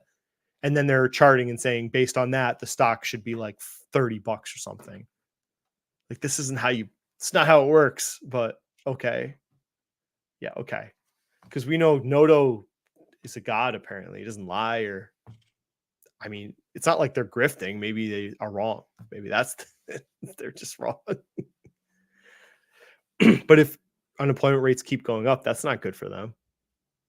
So more damage. And if we're not raising, JPOW said we're not lowering rates, unemployment might go up a little more. This is not good for people that sell personal loans. So, oh my God. All right. Well, I think that's it. Anything else? I think so too. I mean, only my usual standard question of anything you got in the works, or Nah. if you're willing to hint. No, it's all good. If not, I know I should do more videos, just regular videos, not live streams, but yeah, it's summer. Yeah. I just do this. My wife's working, so on nights when she's at work, she's making. They got a new union contract. All I tell you, if you have little girls, tell them to be nurses. Holy, I thought I do well in life, but yeah, nursing is freaking. Nursing is winning. But the one thing, not every nurse can handle the hospitals. But that's the thing. If you're a nurse that can't handle the pressure of a hospital, like you can go work somewhere else and you won't make as much money. So it's a very fair, the high pressure nursing jobs, they're making bank. So, but not every nurse can handle like ICUs and operating rooms. But yep, she's a mercenary. So she goes to different hospitals. She's like for contract work and bonuses. But I am not interested in kids with 2 Ds. Teammate is point. So I have 2 kids. They're great. But with that said, so a whole stream without talking about NVIDIA. How about that? Hey, we did it. That wasn't really a goal, but Yeah. Did talk about Roaring Kitty and Elon though. So Yeah, it's fine. We do what we do. I did start a position in my treasure trove HVAC company. Oh, Well, third, the triangle will be complete now, so I'm gonna start buying it more maybe. But yeah, so this was the third one I always wanted to go with Carrier and Tran, but fun. I'm not gonna do an individual video on it. Can you imagine the views on an HVAC stock investing video? I would be lucky to get 100 views on that. Nobody have cares. have they grown their dividend? Yeah. Oh, there's room to grow. Believe you. There's room to grow it. Only reason I'm asking is because like sometimes like some random obscure company will like jump the views just because dividend people are like, this guy knows what he's talking about.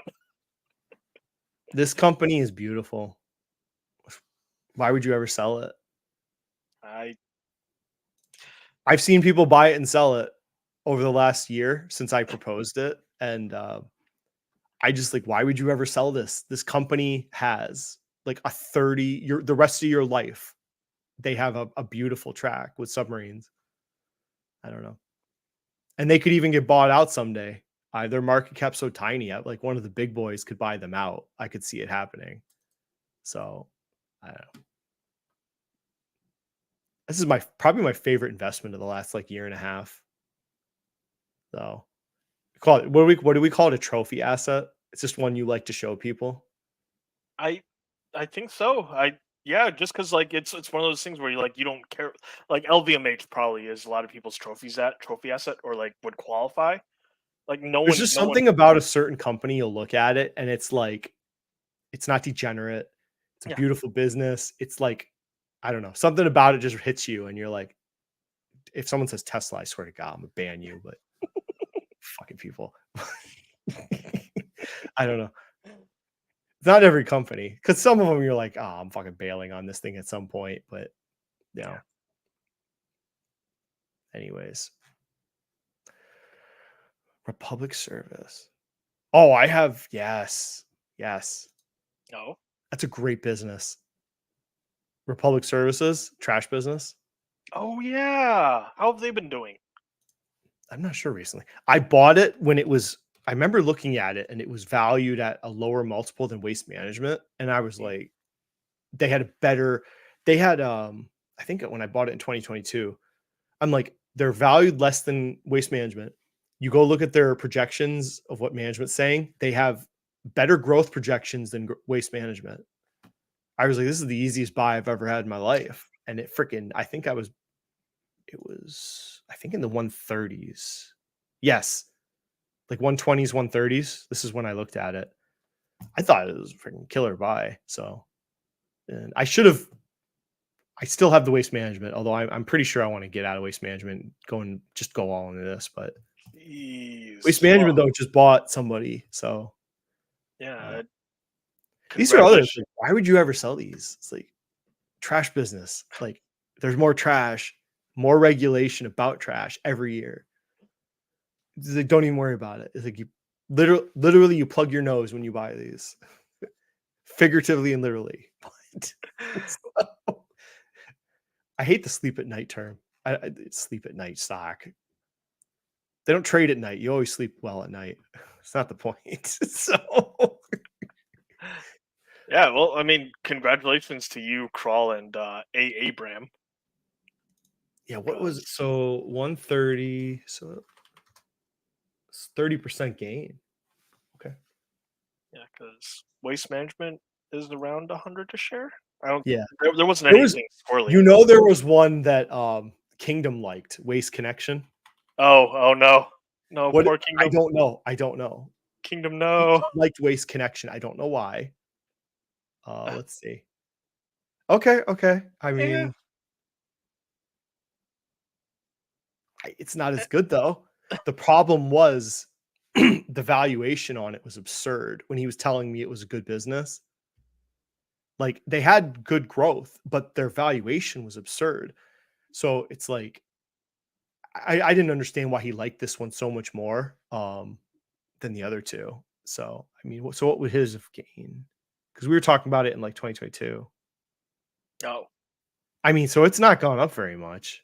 It was like 140s, and now it's in the 160s.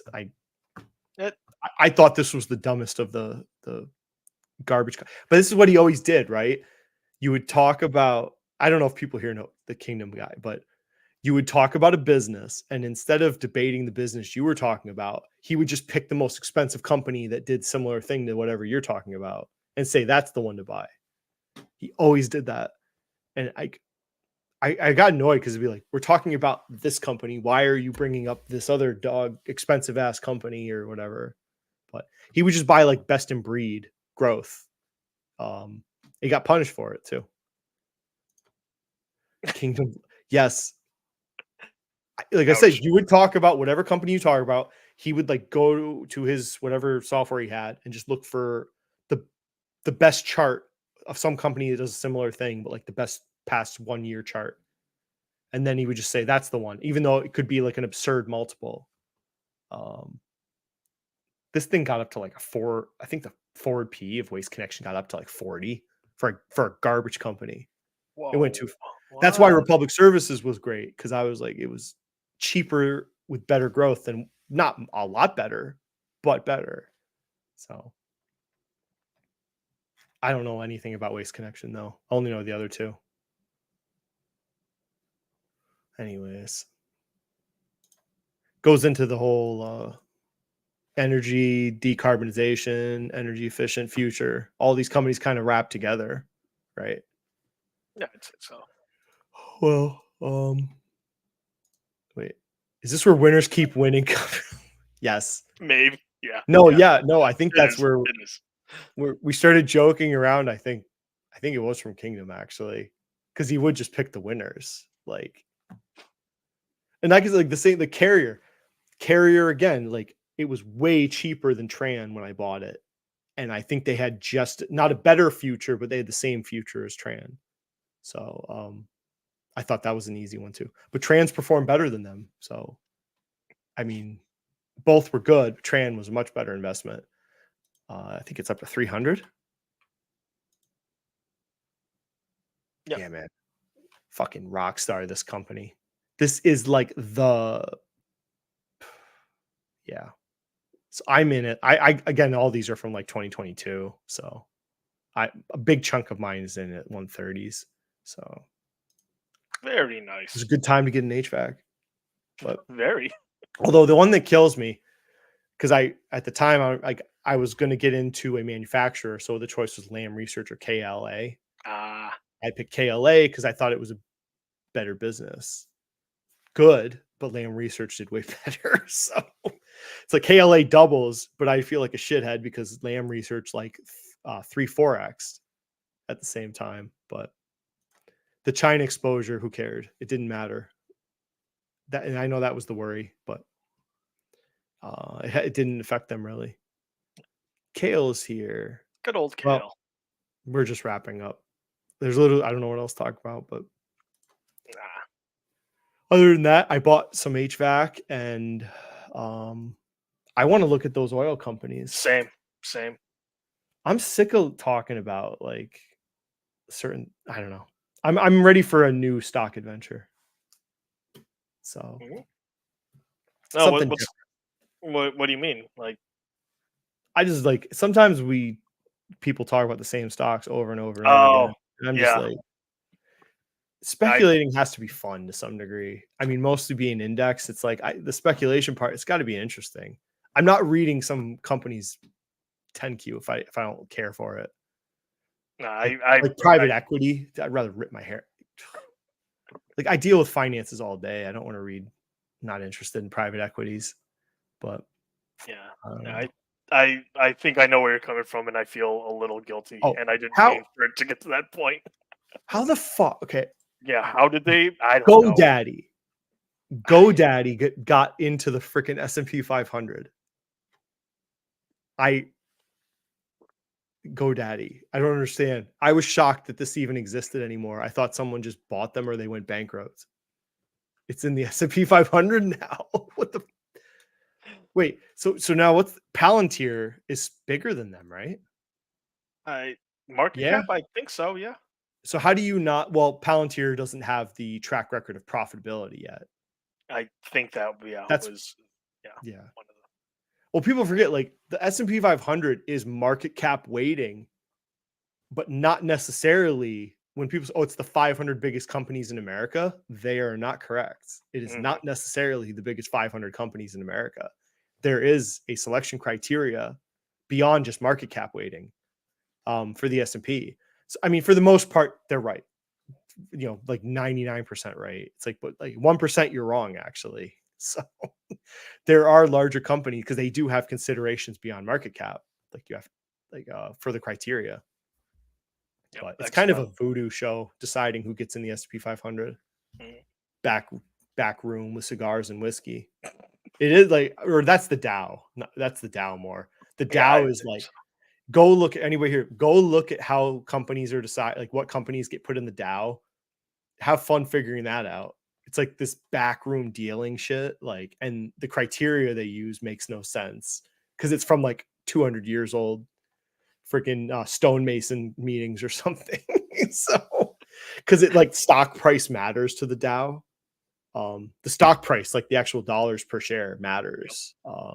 And some other quality. They have like quality criteria for the Dow Jones 30. Like it has to be a company of sound. I don't know, some weirdness. Yeah, like They said Nvidia might go. I mean, honestly, Nvidia should be in the Dow over Intel.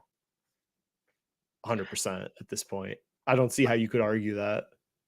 You remember like way back when in the day where it was like a big deal that that like General Electric and their tailspin before they got their stuff straight like got kicked out of the Dow. Oh my Some people God. were like, "Oh, they should have been kicked out a long time ago. Why are they still in?" I still remember, yeah, all the old Danica Patrick commercials. Good old Danica. Who's in the Dow Jones?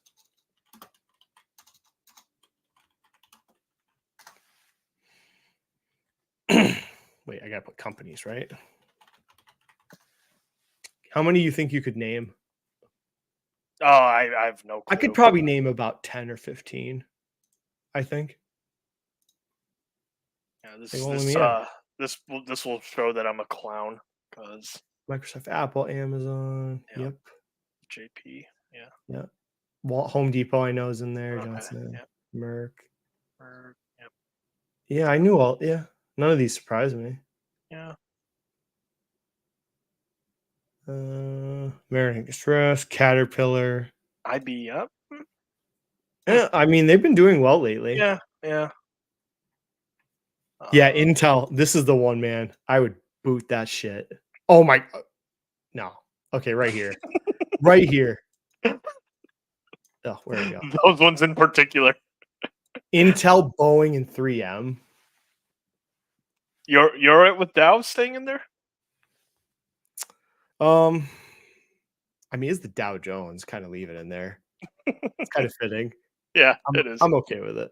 Okay. Nah, whatever. I don't know. Replace Intel with NVIDIA. Replace Boeing with Tran. To me, honestly, I would put Tran in there. I think it's $100 billion now. 3M replaced with General Electric.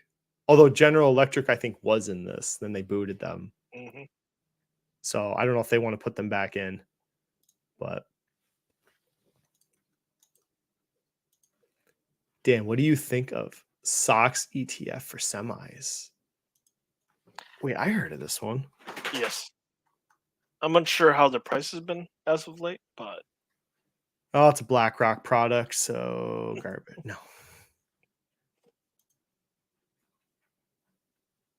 Mm-hmm. They got all the right. Oh, nice. Yeah, all the usual suspects. Yep, there's Intel. Good. Lamb Research, ASL, Marvell.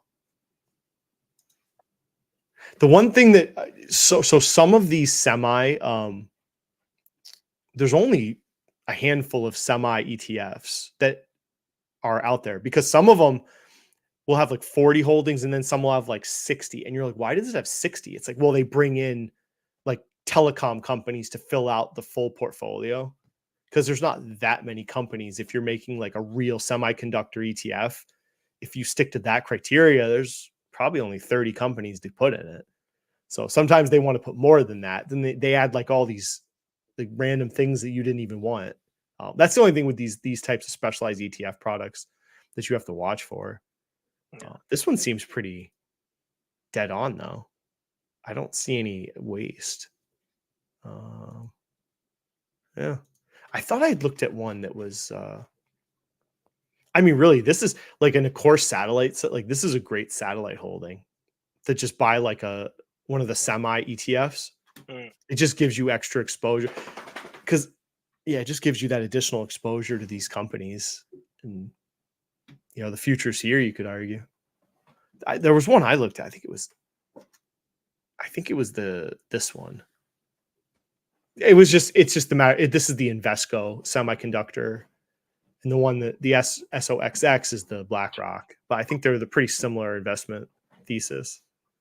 So, but yeah, there's only like a handful of these, and you just got to watch out for the ones that have telecom bullshit. Instead of betting on just I mean, I wouldn't. It's tough to say. I personally would not put a significant amount of money in NVIDIA, but I would have. I'm a loser apparently because I would have been right if I had. But yeah, I don't know. Yeah. I don't have it's a tough market as far as just the semiconductor space in general. It's Boeing ahead of SpaceX. Oh boy. Oh man. Yeah. All right, that's got to be it. 2 hours. Yeah, I'd say so. Thanks for having me on, Dan. Thank you. All right, let's see what exit. I always do the Noto exit, but maybe not this time. Rocco? We'll just end it. That's fine. Thank you, everyone. We will see you later for the next video, whatever I do.